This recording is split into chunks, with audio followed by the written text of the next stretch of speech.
ഇത്രയും സൗകര്യമുള്ള സ്ഥലം ഉണ്ടായിട്ടും ഒരു സോൾജറായി താനെ എക്സസൈസ് ചെയ്യാത്ത ഭയങ്കര മോശം. എൻ്റെ പൊന്ന് സാറേ, ഞാനങ്ങ് പൂജ്യയിലായിരിക്കുന്ന സമയത്ത് ആയ കാലത്ത് എല്ലാ മലയും കുന്നുകളും കയറി ഇറങ്ങി ഒരു ആയുസിന് വേണ്ട മൊത്തം എക്സസൈസ് ഞാൻ ചെയ്തിട്ടാണ് നിൽക്കുന്നത്.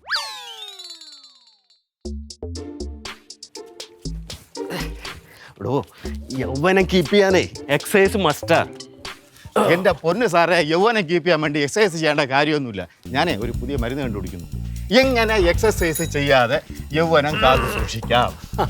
കഴിഞ്ഞ ലീവിന് വന്നപ്പോഴും താന് തന്നെ പറഞ്ഞു എന്നെ തള്ളാടോ. സാബ് തള്ളിനാകിയ സച്ചിക സാബ്, ഒരു കാര്യം അറിയോ? എന്ത്? മസ്ക് വരെയപ്പോൾ എന്നെ കണ്ട് പേടിച്ചിരിക്കണം, അറിയോ? ഏത് മസ്ക്? Elon Musk. ഏത് മസ്ക്? എലോൺ മസ്കിനെ അറിയില്ല?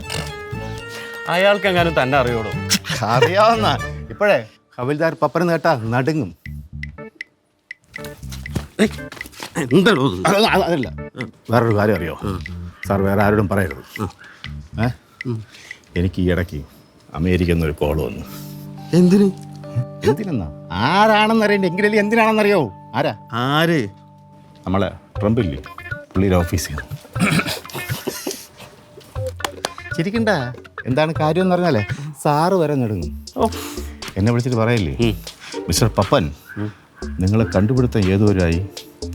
അതിനൊരു ഡീറ്റെയിൽ സാധനങ്ങളൊക്കെ വേണം. സംഭവം എന്താണെന്ന് മനസ്സിലായ? മറ്റവനായിട്ട് ഇപ്പോൾ ഉടക്കല്ലേ? ആര്?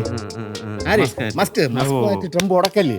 അപ്പോൾ മസ്കിനെ എങ്ങനെയെങ്കിലും താഴ്ത്തിയിട്ട് എന്നെ അവിടെ പ്ലേസ് ചെയ്യാനുള്ള പരിപാടിയാണ്. മനസ്സിലായി. അതെ എടോ, എൻ്റെ ആ ടീഷർട്ട് താൻ തിരിച്ചു തരണം. എന്തോന്ന് സാറേ, ഇവിടെ ആനക്കാര്യം പറഞ്ഞതിൻ്റെ ഇടയിലിടയ്ക്ക് ടീഷർട്ട്? യാത് ടീഷർട്ട്? താൻ കുടിക്കാൻ വന്നപ്പോൾ എടുത്തുകൊണ്ടായില്ലേ?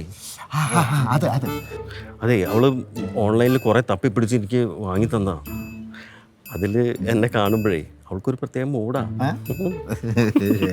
എന്തായാലും ഞാനായിട്ടിന് സാറിൻ്റെ ഭാര്യയുടെ മൂഡ് കളയുന്നില്ല. എടോ, അതിട്ടിട്ട് വേണം എനിക്ക് അവളെ പിക്ക് ചെയ്യാൻ പോവാൻ എയർപോർട്ടിൽ.